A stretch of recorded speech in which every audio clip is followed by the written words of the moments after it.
Good afternoon, everyone. Welcome back to the online sessions on AWP. Now, in today's session, we're going to continue with the concepts what we left over in the last class.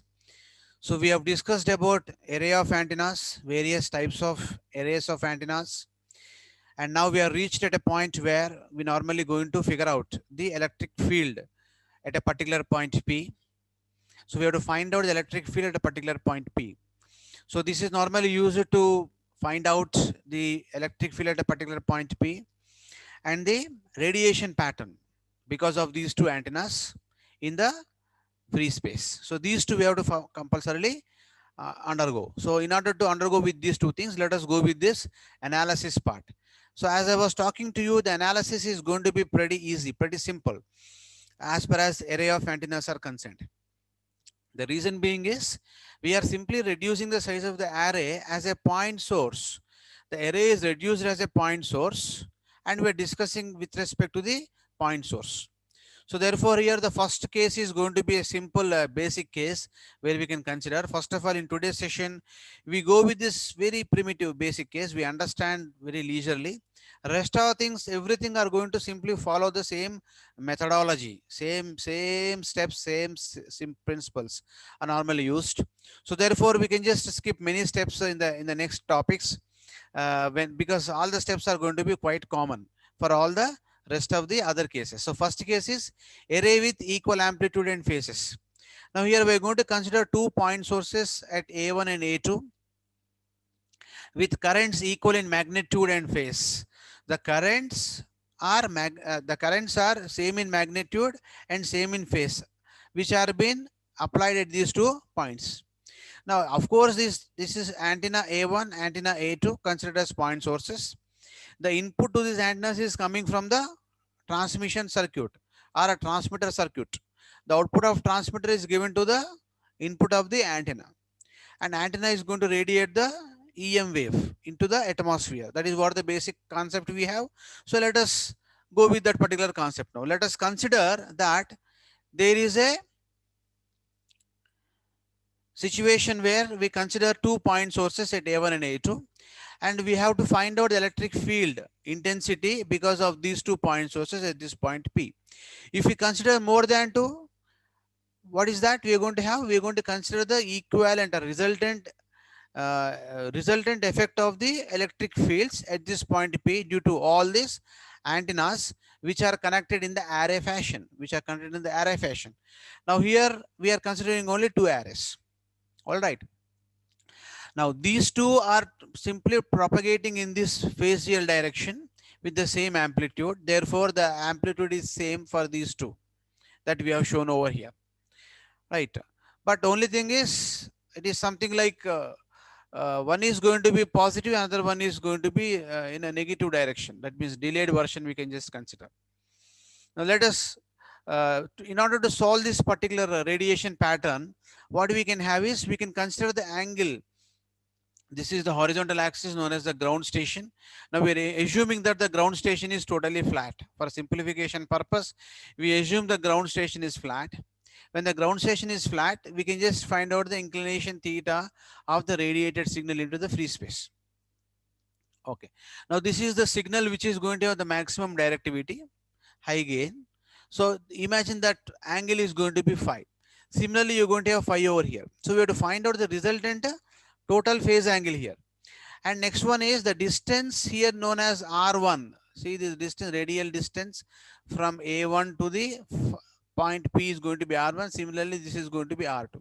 Now this P is taken as at infinity because we'll be considering the far field radiations. As I tell you already, that we'll be considering the far field radiations only. Near field we are not going to consider. Therefore, we are considering the far field radiations. And for simplification purpose, we'll consider these two radial distances are going to be same. Therefore, I can write these two as going to be R2, R1, R2 is equal to R. All right. The next one, what we can have is the path difference. Now the effect, the resultant value of this particular radiation, I'll be taking onto this side. So therefore, I'll be considering this as the equivalent radiation pattern here. So this value, what I can consider this as d cos phi, whereas this is nothing but distance d. I can consider this as going to be d cos phi if I consider this as a triangle. If I consider this as a triangle. Okay, what is basically cos phi? Cos phi is nothing but adjacent side by the hypotenuse. So this is hypotenuse, this is the adjacent side. Is nothing but cos phi. So hypotenuse is in the adjacent side is nothing but when you solve that with this particular trigonometric identity relationship, we can find out this particular distance is going to be d cos phi by considering the total phase angle, by considering the phase angle phi. So therefore the path difference between these two paths I can write as something like path difference is equal to d cos phi. So this is nothing but phi only, but another notation called xi kind of notation has been given here. A new kind of notation has been given here, but I can take it as phi. Now, if the path difference is expressed in terms of a wavelength, in terms of wavelength, if we express them, then we normally write it as d cos phi by lambda. With respect to wavelength, we consider it for, with respect to wavelength means what? By lambda we'll write. Okay. So therefore, we'll write this as with respect to wavelength is going to be by lambda. So the phase angle is given by what? Now, generally phase angle is known by phase is nothing but what? It is going to cover 0 to 360 degrees. So therefore, the total phase angle is nothing but xi is equal to, I can write as 2 pi into path difference, total path difference for the radiation. So I can write as 2 pi into d cos phi, d xi is equal to 2 pi d cos phi by lambda I can write. So this is what the formula which we have used when we discussed about the loop antennas directly. Now here we are simply writing out the derivative part of it for the phase angle. So phase angle of the radiated signal. So 2 pi by lambda d cos phi. So you know the formula for 2 pi by lambda. What is 2 pi by lambda is known as the beta, which is known as the phase constant for us. So therefore the phase constant is nothing but beta. So I can write this xi is equal to beta d cos phi radians. So this is what the formula for the total phase angle of the radiated signal. So here we are considering the two antenna radiations due to A1 and A2, and this is the total phase angle, which is nothing but beta d cos phi. So in phi, both the radiation angles are involved here if you observe carefully. Therefore, we normally going to write it like this. Now we have to find out the electric field at the far field region due to A1 and A2.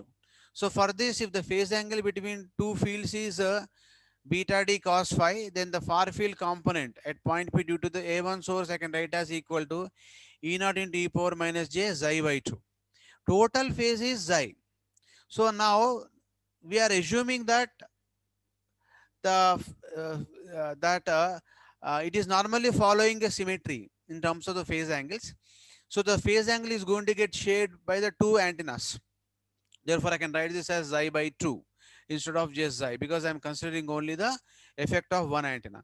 Effect of another antenna I can write as simply something like e power j simply xi by 2. So this here, what is the difference between these two? One is with minus xi by 2, another one is going to be with plus xi by 2. It indicates that one of the two of them, one is being lagged by another phase angle. The phase angle is being lagged even though the phase value is same, but it is coming after some lagging time period.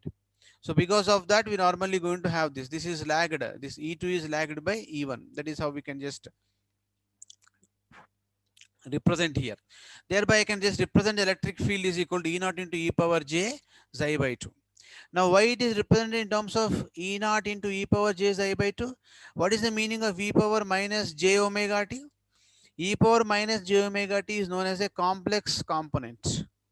So whenever we normally going to find out the electric field at a particular point, we will be considering, we will be multiplying the field that we require with the complex components, because we will be get inside that particular electric field what we really acquire, we will be having many other complex components as well.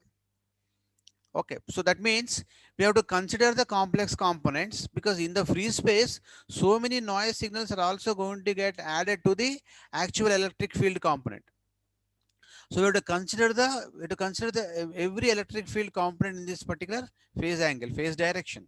So therefore, in that direction, we'll be simply considering all the phase angle. Therefore, we are multiplying it by e power minus j xi by 2.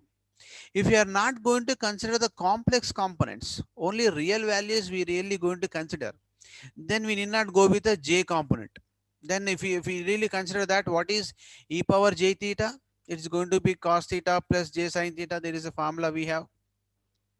So this cos theta is going to be the real part of it. J theta is going to be the imaginary part of it. So we consider only the cos theta to consider it for the real part of it.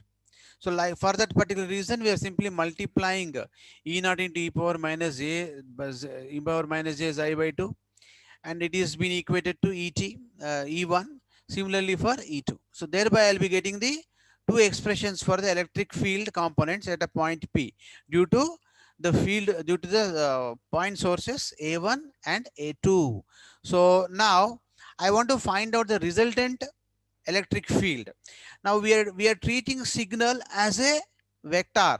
When you treat signal as a vector, then we can simply write down what? We can simply write down as something like Et is equal to E1 plus E2. I'll simply write down this as a vector sum. So the sum of electric fields I can write as simply a vector sum. So straight away I simply add these two. So when I add these two, E naught I can take common. E naught into e power minus j xi by 2 plus e power plus j by 2. It is in the form of e power minus j theta plus e power minus j theta. So what is e power minus e power j theta plus e power minus j theta by 2? It is nothing but cos theta for us. There is a formula, trigonometric identity for us, which is nothing but e power j theta plus e power minus j theta by 2 is equal to cos theta. So it is in the form of this now. E power, instead of theta I have psi by 2.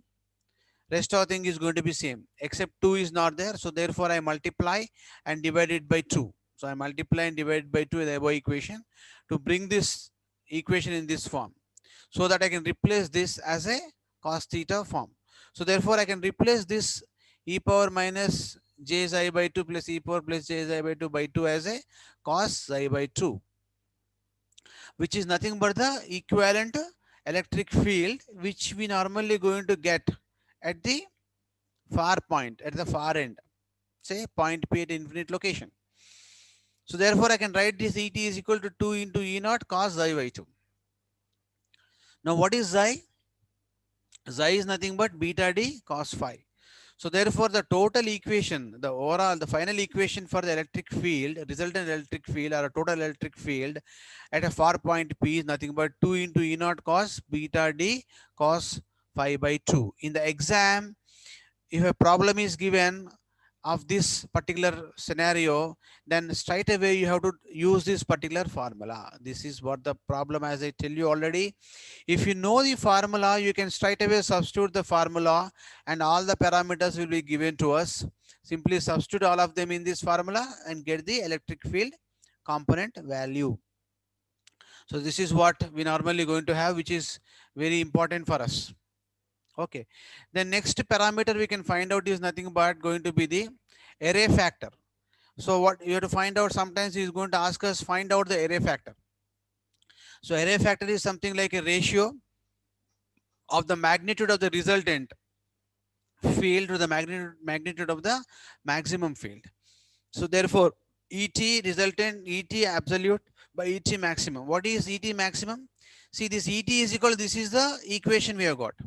It is in the form of a function.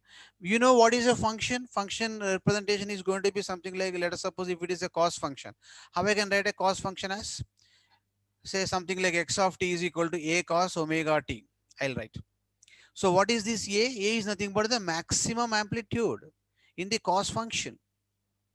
Similar to that, 2 into E naught is the maximum resultant electric field value. All right. So therefore I can write this E max as 2 into E naught. Et is going to be as it is, same thing. So we left over with what now? Cos of beta d cos phi by 2. Okay, so that's the thing which we normally going to have, which we're normally going to get over here. So this is what the formula we can have. Okay, so beta is equal to, here substituted 2 pi by lambda. If it is substituted with 2 pi by lambda, this 2 will get cancelled here and I'll get pi d by lambda cos phi. So that is what the formula we can just write as the array factor formula. He may ask in the exam, find the array factor also, apart from the finding out the total electric field at a point P. So the next one is, you have to draw the radiation pattern. To draw the radiation pattern, what is the concept we know? We know that the concept is the maximum directivity is normally going to happen at the appropriate phase angle. The directivity is going to be maximum at the phase angle, at the appropriate phase angle. So you have to find out the maximas and minimas to draw the radiation patterns. So therefore, we have to find out maxima and minima. After we find out maxima minima, we simply draw the radiation pattern. So here, how many things we have? We have to find out the total electric field. And if at all asked, you have to find out the array factor. Then you have to find out the maximum direction, minimum direction. Then finally, the radiation pattern. So these are the things which you have to remember to perform in the examination. So these are formulas and derivations and formulas. So therefore, please practice all these compulsorily, these derivations, because derivations, you cannot write any theory here. You have to compulsorily do the derivative part to get the marks. So to do the derivative part, you have to practice compulsorily. If you practice, it will be very easy for you. If practice once and practice this without book also. Okay, so that you really know these particular derivations or not. Okay, let us go into the next part now. Find out the maximum direction now. So from equation 9, we have an equation 9. This is the overall effective or a total electric field radiated. Now from this equation 9, we can have the total field is maximum when. Now in this equation, we have 2 into E naught of this particular factor. When this is maximum, that means this entire cos of beta d cos phi by 2, if it is 1, we get a maximum value, 2 into E naught, right? So we get a maximum when this is a maximum value. Maximum means what? Inside cos function, we will be having theta, something like cos theta, right? What is maximum value of cos theta? It will be 1. Minimum value of cos theta is 0. All right. So therefore, we just use the same concept here. So as we know, the variation of cosine of an angle is plus minus 1. So that means maximum bole to kya hai humko? Minus 1 or a plus 1. So we have to use that condition. So therefore, I can replace this to get a maxima value. Cos beta d cos phi by 2 is equal to plus minus 1. So this is the approximation I can do to get a maximas. And next approximation we can do is, let the spacing between the 2 point sources be lambda by 2. D is equal to lambda by 2 we'll take. So this is nothing but half wavelength.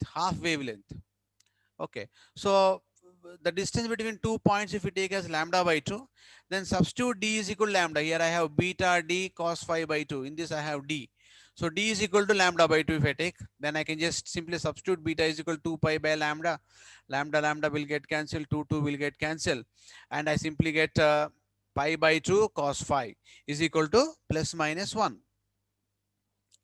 Now I just simply, I go for simplification now further. I can have now cos of phi by 2 cos phi is equal to plus minus 1. Now how I can write this identity now? I can write this as, if I take this cos onto this side, cos inverse of plus minus 1. So as it is going to be plus minus 1 maxima, we will be having plus minus n pi. So n pi is the maximum value, where n is going to take integer values as 0, 1, 2, 3 and so on up to infinity. So if n is equal to 0 in this equation, 0 into something is 0. All right. So pi by 2 cos pi max is equal to 0 I can have. So I can just have this is equal to 0. What is cos inverse of 0? It will be 90 degrees or 270 degrees. All right. So that means we are going to get maximum values at 90 and 270. So that is what we are going to draw it here. See it here, this is phi is equal to 0, this is phi is equal to 90. So at 90, we are getting the maximum radiation. At 90, this is 90, 90th angle. This is the angle between these two is what, 90. Here it is 90, it is complete 90. So here we are getting the maximum. So therefore the radiation pattern would be like this. At 270 also we are going to get the maximum. So the radiation pattern is going to be drawn something like this. Next part is going to be the minimum radiation, where we normally going to get minima. Let us find out minima in the similar direction. So when the total electric field would be minimum, it will be minimum when this cos component is going to be minimum. So what is the meaning of minimum? It should be equal to 0. Maximum in the cos function, cos theta is equal to 0 means what? It is minimum. Cos theta is equal to 1 means what? It is maximum. So let us go with the minimum now. Same story, repeat the same process now. Is equal to 0, I can just have this as going to be cos inverse of 0. Cos inverse of 0 means I can replace this with a plus minus 2n plus 1 pi by 2, where n is going to take various values from 0, 1, 2, 3, 4. So this representation you should know, which is nothing but the representation already from the engineering mathematics. We can write it like this. There is a derivation for this. So but here you have to remember this particular representation here, notation here. So in this equation, if n is equal to 0, what is that? I'm going to plus minus pi by 2 I'm going to have. So pi by 2 will get cancelled. I get cos pi minimum is equal to plus minus 1. So cos inverse of 1 means what is that? 0 degrees and 180 degrees. So therefore at 0 and 180 degrees, I don't have any radiation, because the radiation in this is equal to 0. So nothing has been shown here in this particular radiative field. All right. Now next part is going to be one more extension to this is going to be half power beam width point. So half power point direction. What is half power? We already discussed many times about the half power. So whenever we are finding out the bandwidth of an amplifier circuit, what is we did? We have come down by 3 dB. Means what? 1 by root 2 we have come down. So similar to that, we are applying over here. We are coming down by 1 by root 2 kind of a thing here. So half power, at half power means what? You have to come down by 1 by root 2 times the maximum value. So here this cos function will come down to 1, we'll make it to 1 by root 2. Now same procedure we simply apply. Finally we get here as pi by 2 cos phi of half power radiation is equal to plus minus pi by 4 we get. Now here it is going to be cos inverse plus minus 1 by root 2. This we can write as equal to plus minus 2n plus 1 pi by 4. So thereby if n is equal to 0, I will be having this representation, and finally I will be having cos inverse of plus minus 1 by 2. This would be 60 degrees, 120 degrees. Now see here, at 60 degrees, we're going to get one half power beam width line, half power bandwidth line. At 120 from here, we'll be getting one more line here. So this, the angle between these two is going to be the half power beam width angle. So this is what the half power beam width radiated signals. So this is what the radiation pattern of an antenna with equal magnitude and phase for a point source supplied. So this is what the radiation pattern which we have to have it here. So next class we proceed with the other two varieties. It is going to be very simple. Just simply we follow the similar steps. If you know the steps once for one type of antenna in this particular linear arrays of antennas, then similarly every kind of antenna combinations we simply extend the same process. That's why it's going to be very simple for us for the examination point of view. In examination we have to score in this antenna arrays only. So therefore practice this antenna arrays. Thank you very much for the today's session.